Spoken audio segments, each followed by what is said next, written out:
नमस्ते सर, स्वागत है आपका। हेलो, नमस्कार मैं लक्ष्मण राव।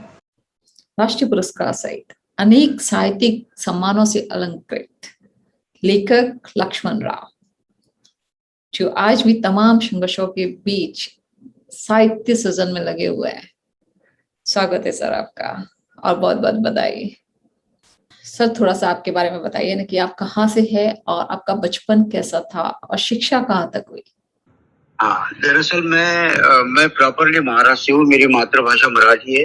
हाँ जी। और अमरावती जिले में एक छोटा सा गांव है, धामनगांव तहसील में तड़ेगांव देशासर नाम का एक मेरा छोटा सा गांव है। हाँ जी। उस गांव में 22 जुलाई 1952 को मेरा जन्म हुआ।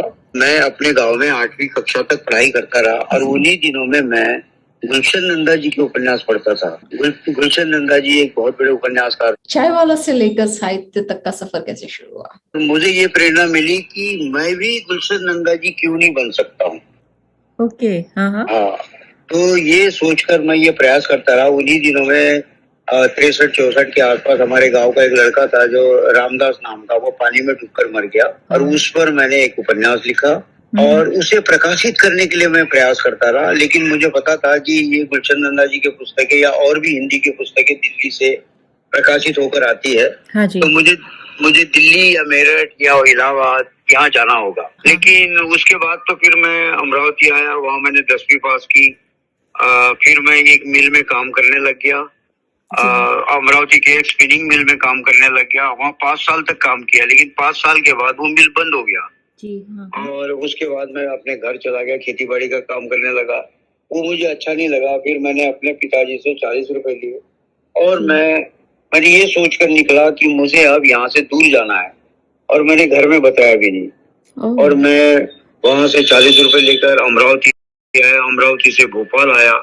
भोपाल में जब मेरे 1-2 दिन में पैसे खत्म हो गए तो फिर मैंने वहाँ एक बहुत में मजदूरी की और वहाँ से 90 रुपए कमाए और फिर मैं दिल्ली आया। ये बात है 1975 जुलाई महीने की। जी। हाँ।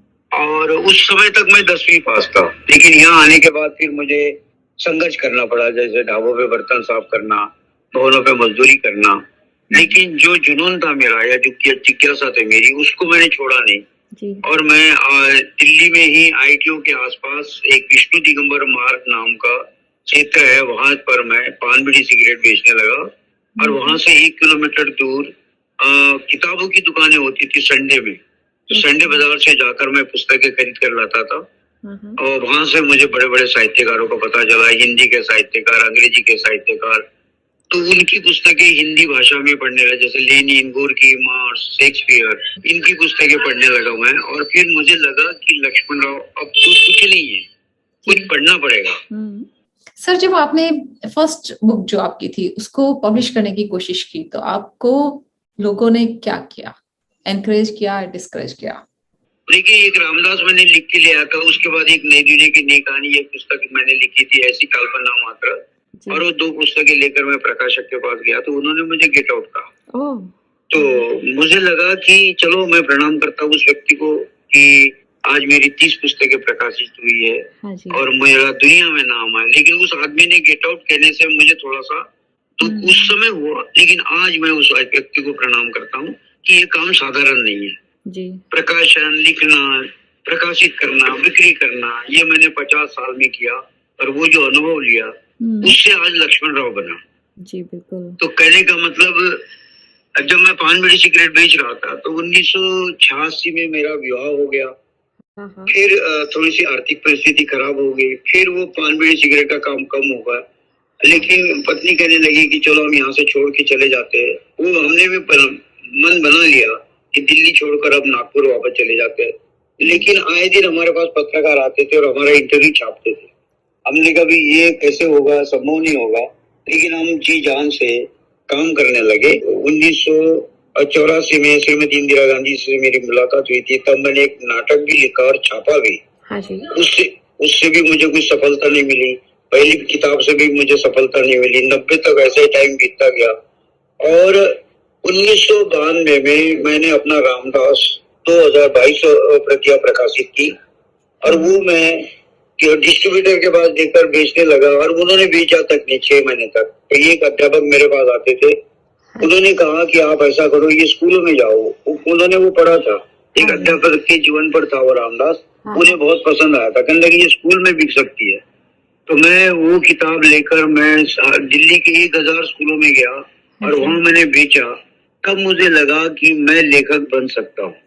धीरे धीरे वो समय बीतता गया, लेकिन 2000 बीतने के बाद मेरी आर्थिक परिस्थिति भी थोड़ी सी खराब हो गई थी। मैंने बहुत काम किया और दूसरे भी काम करने लगा, लेकिन 2000 के बाद फिर मुझे कोई संस्थाएं मिली, उन्होंने मुझे प्रकाशित करने के लिए कहा और मैंने अपनी नर्मदा प्रकाशित की और फिर बेचता रहा, पान बीड़ी से या चाय से। चाय भी मैंने 95-96 में चालू की। तो इससे मैं अपना घर चलाता रहा, बच्चों को भी पढ़ाता रहा, 2 मेरे बेटे हैं। ये काम मेरा चलता रहा और मैंने छोड़ा नहीं। तो एक एक करके पुस्तक प्रकाशित होती रही, लेकिन आप जैसे विद्वान पत्रकार मुझे पूछते थे कि भी पढ़े लिखे कहाँ तक हो, तो मैं 10वीं पास था, लेकिन मैंने सोचा कि मैंने पढ़ना चाहिए। तो मैंने उम्र के 40 साल में दिल्ली से CBSE से 12वीं पास की एज ए करस्पॉन्डेंट कोर्सेस। और इसी तरह से मैंने अपनी उम्र के 50 साल में मैंने दिल्ली यूनिवर्सिटी से BA किया और अपनी उम्र के 63 वर्ष में मैंने इग्नू से MA किया हिंदी लिटरेचर में। ये मेरी अब तक की शिक्षा रही। हाँ जी। और इस तरह से ये मेरा काम चलता रहा जी। अब ये 2020 हो गए हैं, मेरी 30 किताबें हो गई, मैंने बड़े बड़े ग्रंथ भी लिखे, आपने फेसबुक पर देखा जी, होगा। बिल्कुल। और आज हृदय में लिख रहा हूँ, राष्ट्रपति पर लिखा है मैंने, राष्ट्रपति जी के संवैधानिक सिद्धांत, और वो चरित्र लिया है मैंने राष्ट्रपति ज्ञानी जैल सिंह का। तो ये पुस्तक तैयार हो गई। अब मेरी पुस्तक तैयार हो रही है, द फिलोसोफर जवाहरलाल नेहरू। हाँ जी। और ये 720 पृष्ठ का ग्रंथ है, 1200 रुपए इसकी कीमत होती है। हाँ जी। क्योंकि अब वो इस प्रकार की मैं पुस्तकें लिखने लगा हूँ और ये मेरा जीवन रहा। शून्य से शिखर तक पहुंचने का एक अद्भुत उदाहरण है आप सर। तो आपके बहुत से अनुभव भी रहे होंगे इस जर्नी में, कुछ अच्छा अनुभव आप शेयर करना चाहोगे? मेरे जीवन में मैंने बहुत संघर्ष किया, उसका मुझे लाभ भी मिला और अब लोग मुझे बहुत अच्छी तरह से जानने लगे हैं कि लक्ष्मण राव नाम का एक कोई लेखक है जिसने इस तरह से संघर्ष किया। सबसे अच्छा अनुभव ये कि मुझे मार्केट मिल रहा है, पुस्तकों का मार्केट मिल रहा है जी। लोग कहते किताबें बिकती नहीं है, लोग कहते किताबें पढ़ते नहीं है, लेकिन ये भी एक मार्केटिंग करना भी बहुत जरूरी है। पुस्तकों का स्तर अच्छा हो, पुस्तकों की राइटिंग अच्छी हो, पुस्तकों का कथानक अच्छा हो, और आपने एक प्रकार के पाठक को ढूंढना है। पाठक कई प्रकार के, अश्लीलता पढ़ने वाले हैं, मध्यम वर्गीय के हैं और लिटरेचर पढ़ने वाले हैं। तो पाठक उस प्रकार से तैयार करो तो किताबें उस प्रकार से बिकेगी। जैसे कि मेरा आधार था स्कूल और कॉलेजेस, यहाँ मेरी पुस्तकें बिकनी चाहिए, उसी आधार पे मैंने पुस्तकें लिखी और वो छपी और आगे बढ़ी और वो जो पैसा मिल जाता है। जैसे कोरोना के पहले मैंने 8-9 लाख की किताबें बेची है साल भर में जी। जैसे एटो में किताबें डाल दी, अप्रैल पर दिया है 10-10, 20-20 किताबें एक स्कूल और कॉलेज में, सिलेक्शन हो गया, बिल बन गया, ये काम मैं करता रहा और अब भी आगे मैं यही करूंगा। और आगे चाहता हूँ कि मैं मेरी पुस्तकें अंग्रेजी में, मराठी में, उर्दू में, गुजराती में प्रकाशित हो। पाठक है जी, भाषा है, लोग पढ़ते हैं जी, बिल्कुल, लेकिन हमें वहां तक पहुंचना पड़ेगा जी। तो सर बोलिए सर, आप सब्जेक्ट कैसे चयन करते हैं? आप कौन से विषय पे लिखना है, ये कैसे आप सेलेक्ट करते हैं? मैंने कहा ना कि अगर एक पुस्तक पढ़ो तो हमें वो पुस्तक ही बता देती है कि अगली पुस्तक क्या पढ़नी है। ओके। नॉलेज हमें वहाँ आता है कि हमने अपने क्या पढ़ा था और हमने आगे क्या पढ़ना है। अगर एक पुस्तक हम लिखते हैं तो हमें दूसरी पुस्तक का भी पता लग जाता है कि ये लिखना चाहिए। अगर वो पुस्तक छप के बाजार में आती है, डिमांड आती है, तो हमें लगता है ऐसी पुस्तक दी गई है। ऐसे हमने 720 पृष्ठ के 6 ग्रंथ लिखे और प्रकाशित भी किए। मानविक हिंदी साहित्य, तो बैरिस्टर गांधी, भारतीय अर्थशास्त्र, भारतीय राजनीति। तो इस तरह से ये डिमांड है, क्योंकि पाठक जो है हमारा वो 50 साल के बाद का है जी। बिल्कुल। पाठक जो हमारा है, जो चश्मा लगाकर पढ़ने वाला है, तो आप उसका टाइप वैसे रखना चाहिए, आपने साहित्य वैसे रखना चाहिए, मौलिकता होनी चाहिए पुस्तकों में। पुस्तकें बिकती है, प्रकाशक हमारे देश में नहीं है। जो बने हुए है ना बाजार में, ये व्यवसायिक है, ये प्रकाशक नहीं है। इन्होंने धंधा बना लिया कि मैं प्रकाशक हूँ, ये लेखकों से पैसे लिए और पुस्तकें छाप दी, उनके पास मार्केट नहीं है, वो करते भी नहीं है। जी और बिल्कुल। आजकल प्योरी सिस्टम निकला है। प्योरी का मतलब होता है प्रिंट ऑन डिमांड। आप 20 प्रतियां छाप सकते हैं एक पुस्तक पर। ओके। एक पुस्तक की 20 प्रतियां छाप लो 2000 में। हाँ, वो हाँ। इसी तरह से लालच दिखाते हैं, 20, 25, 40 हजार रुपए लेते, 2000 में किताब छाप के दे देते। हाँ। लेखक को लगता है मेरी किताब तो छप गई, लेकिन अंदरूनी क्या बातें हैं वो हम ही जानते हैं, जो हम करते आ रहे हैं। हाँ, हाँ। जी। जी, तो सबसे बेस्ट सेलिंग नॉवेल आपकी कौन सी रही? रामदास? बेस्ट सेलिंग ये रामदास, नर्मदा, रेणु, दर्ज, हाँ। सत्यों की सरसराहट, अच्छा। ये रहे हैं। क्योंकि उपन्यास पढ़ने वाले ज्यादा है, हाँ, हाँ। कहानी संग्रह पढ़ने वाले भी है। कहानी संग्रह भी दृष्टिकोण, अभिव्यक्ति, हाँ, हाँ। युवाओं का दृष्टिकोण, इस तरह से मैंने जो किताबें लिखी है, लड़कियों का उत्तरदायित्व वगैरह वगैरह, ऐसी जो पुस्तकें लिखी है वाली, ये बाजार में जाती है, बिकती है, डेमोन्स्ट्रेशन किया जाता है तो लोग खरीदार आते हैं, पढ़ते हैं। भाषा अच्छी होनी चाहिए, जी। लैंग्वेज अच्छी होनी चाहिए, और शब्द आपके अच्छे होने चाहिए, पैराग्राफ अच्छे होने चाहिए, और पढ़ने में आनंद आना चाहिए, और नई कुछ चीजें मिलनी चाहिए, तो पाठक पढ़ेगा और खरीदेगा। जी, वो बिल्कुल। पैसे नहीं देखता है, बिल्कुल वो बिल्कुल मौलिकता देखता है। बिल्कुल। जी, जी। सर, आपके दिमाग में ये क्यों आया कि बेटियों का अस्तित्व, इसके बारे में भी आपने कुछ लिखा है? जी जी जी। वो क्यों? दरअसल होता क्या है कि भटकाव जो है जीवन में, जी। माता पिता अपने लड़कियों को पाल पोस कर बड़ा करते 15 साल तक, 16 साल तक, हाँ जी। और उसके बाद वो लड़की अपने पैरों पर खड़ा होना चाहती है। अगर वो खड़ी भी हो जाती है तो माँ बाप को भूल जाती है, हाँ। वो दूसरे प्रसंगों में आ जाती है। माँ बाप उसे अच्छे नहीं लगते हैं। माँ बाप ये सोचते हैं कि भाई लड़की का कहना मानो, लड़की जो कर रही है सुनो, नहीं तो कोई लड़की गलत काम न उठाए, गलत कदम न उठाए। तो होता क्या है कि आज हमारा समाज भटक गया है। ग्रामीण क्षेत्र में अभी भी प्रभाव है, माता पिता का भी प्रभाव है, लड़कियों का भी प्रभाव है। शहरों में लड़कियां भटक गई है, शहरों में पढ़ने आती है, कोर्स ये जो ट्यूशन लेकर पढ़ना चाहती है लड़कियां, सीए, इंजीनियरिंग और ये यूपीएससी, ये इनके घर में पुस्तकें पढ़कर भी आप बन सकते हैं, लेकिन माता पिता का खर्चा लेकर वो ट्यूशन ले रहे हैं दूर दूर जाकर। जी। उससे सोसाइटी बनती है और सोसाइटी में वो बिगड़ जाती है, लेकिन बन नहीं पाते हैं। इसीलिए सीए का रिजल्ट 10% है, यूपीएससी का रिजल्ट 15-20% है। तो वो क्यों?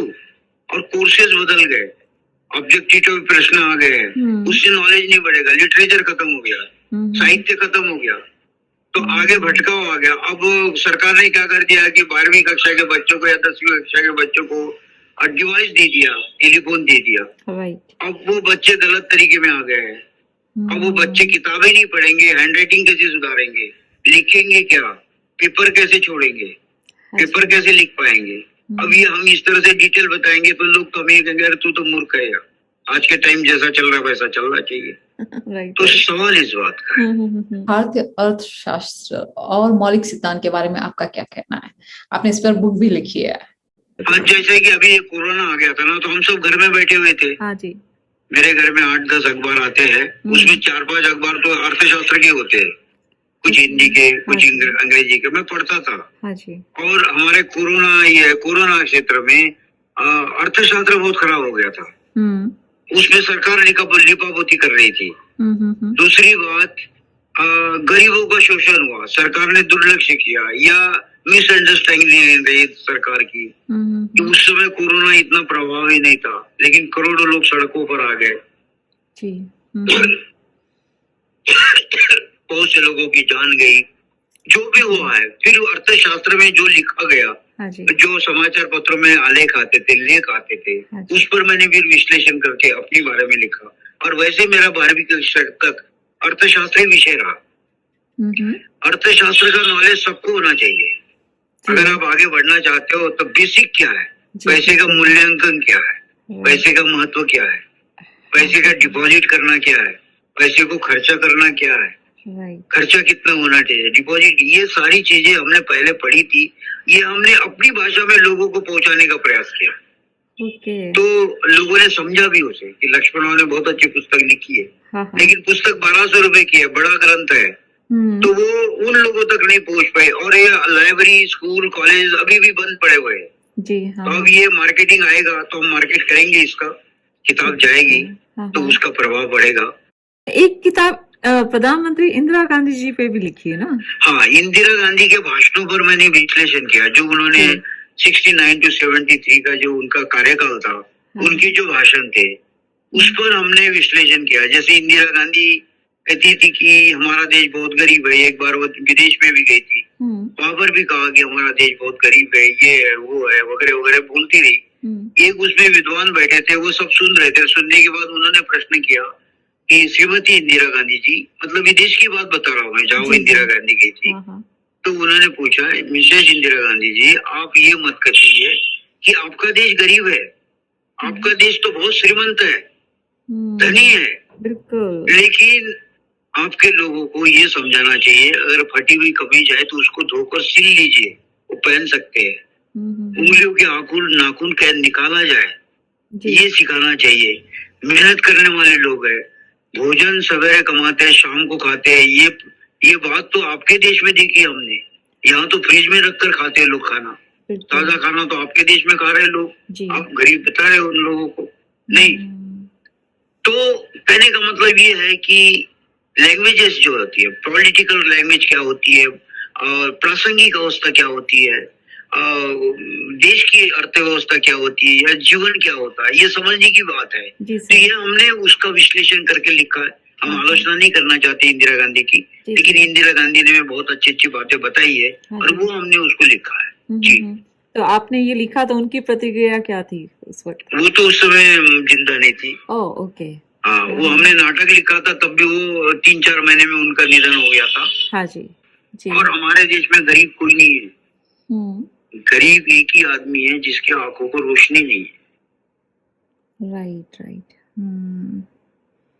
क्योंकि संसार को जो आदमी नहीं देख सकता है वही गरीब है। बिल्कुल। वो अपना रोजगार भी नहीं कमा सकता है, अगर देखा जाए तो। इसीलिए जो ताराचंद बड़जात्या थे, उनकी एक फिल्म थी अखियों के झरोखे से, और उनके जो संगीतकार थे रविंद्र जैन, वो भी दोनों आंखों से अंधे थे। तो किसी व्यक्ति ने कहा कि बाबा इधर आइए। वो कहाँ चले गए अंधे बाबा? वो ढूंढ रहे थे उनको, अंधे बाबा कहाँ है। तो उन्होंने कहा था, बाबा मुझे अंधा मत कहो, अखियों की झरोखे से, मेरे आंखों से दिख रहा है। उस पर गाना में लिखा है उन्होंने, अखियों के झरोखों से मैंने देखा जो सावरे। तो ऐसे लोगों से हमें प्रेरणा मिलती है। हाँ जी, हाँ, क्या बात है, आप गाना भी गा लेते हैं अच्छे से। गाने और संगीत और फिल्मों का मैं बहुत शौकीन रहा। हाँ जी। राज कपूर को फिल्म मेकर तो मानता ही मानता हूँ, साथ साथ उनको मैं फिलोसोफर भी मानता हूँ। गुजरात के 2-4 ग्रुप है जो संगीत में, जैसे एक शाह है जो गीत गाते हैं, बहुत अच्छा ऑर्केस्ट्रा, 2-4 ऑर्केस्ट्रा है। ये आपके ये कल्याण जी, आनंद जी वगैरह उधर की थे। कितना अच्छा संगीत दिया उन्होंने। और जो संगीत जो है फिल्मों में आया है, गुजरात के लोगों ने सबसे ज्यादा दिया जी। हाँ। अगर आप इस बात को मानते हैं। हालांकि रहे हैं महाराष्ट्र में, रहे हैं मुंबई में, लेकिन सबसे ज्यादा योगदान गुजरात के लोगों का संगीत में रहा है। हालांकि संगीतकार जो साहित्यिक संगीत जो है बोला जाता है, या शास्त्रीय संगीतकार जो बोले जाते हैं, वो तो महाराष्ट्र में ज्यादा दिखाई देते हैं। लेकिन वाद्य वृंद जो है वो गुजरात से ज्यादा निकला है। सर, इतना शिखर पर पहुंचने के बाद भी आपको अहंकार नहीं आया? बात ऐसी है कि आपने बिल्कुल ठीक पूछा है। मैं ये कहना चाहता हूँ कि मैंने संघर्ष किया अपने लेखकीय जीवन में। मेरी शुरुआत 50 साल के बाद ही हुई है। मैंने कहा ना कि 2000 के बाद मुझे किताबें लिखते रहा, पढ़ता रहा और छापता भी रहा, और आगे संख्या बढ़ती गई किताबों की, और आगे लाइब्रेरी में जाती रही। तो मैं बार बार ये कहना चाहता हूँ कि लेखक का जन्म ही 50 साल के बाद है, और उसकी जिंदगी उसके मरने के बाद है। तो मुझे अहंकार कहाँ से आएगा? क्योंकि मैंने समझ लिया कि भाई तेरे मरने के बाद तेरी जिंदगी तैयार है। तेरे मरने के बाद तुझे लोग पूछेंगे, तो तू करता रहे। तुझे जो कपड़े मिल रहे वो पहन।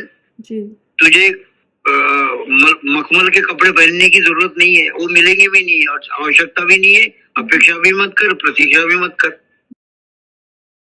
समझे ना? कार तेरे पास है नहीं और तुझे मिलेगी भी नहीं, तो इसकी भी अपेक्षा मत कर। 2 टाइम का तू भोजन कमा के अच्छी तरह से खा रहा है, ये भी लोग कर नहीं सकते जो मैं कर रहा हूँ। जी सर। तो अहंकार कहाँ से आएगा?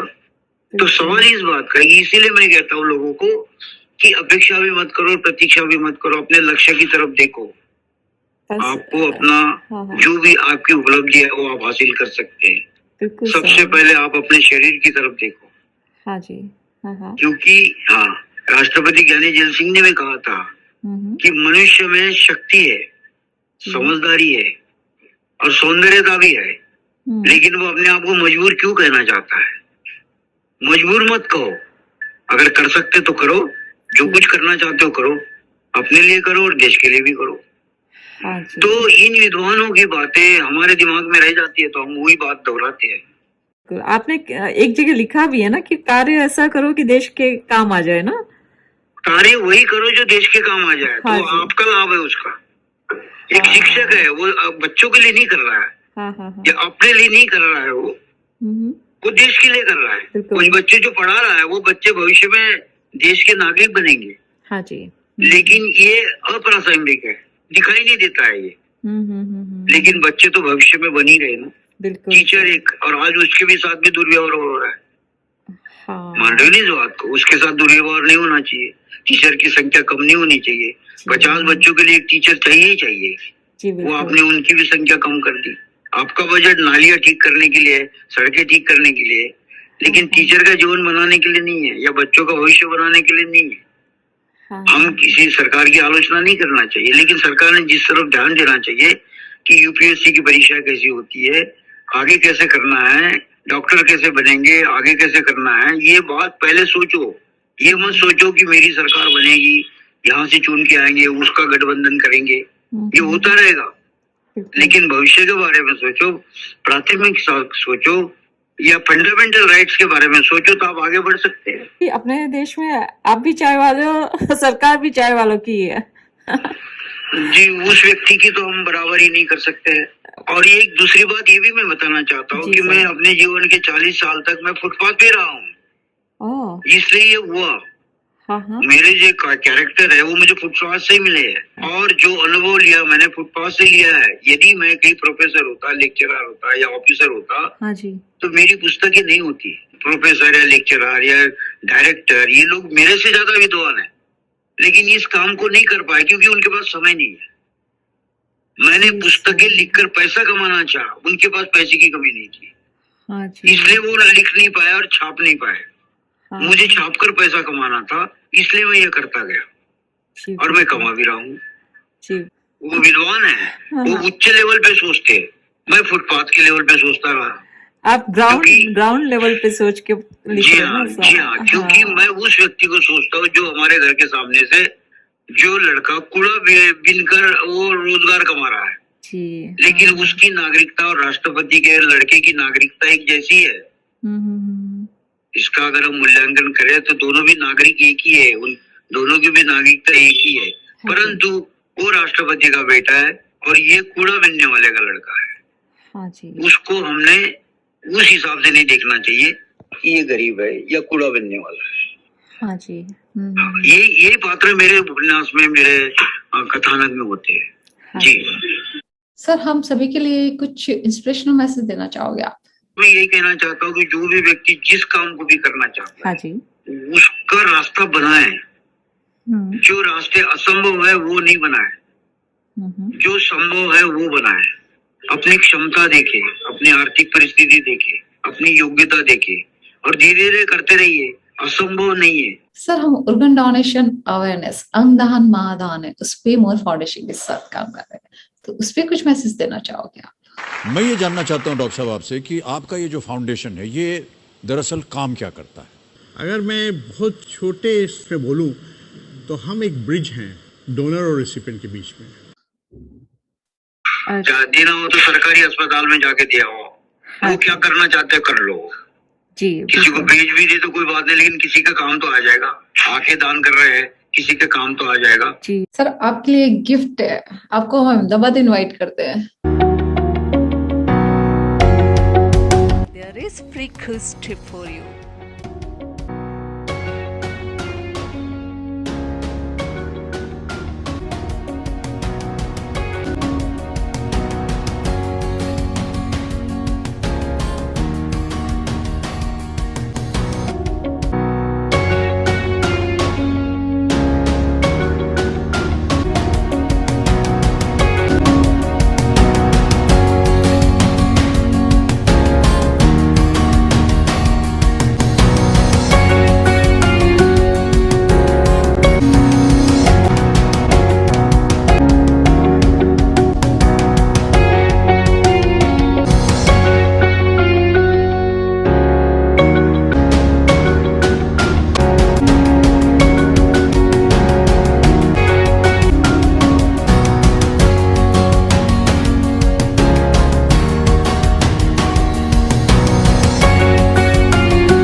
नेटवर्क इश्यू होने के बाद भी आपने हमको ज्वाइन किया. Thank you so much. सपना जी, आपसे मिलकर मुझे बड़ी खुशी हुई है और बहुत बहुत धन्यवाद आपका. सर बहुत इंस्पिरेशनल स्टोरी आपकी. बहुत बहुत धन्यवाद आपके अमूल्य समय के लिए. And thanks friends for joining us.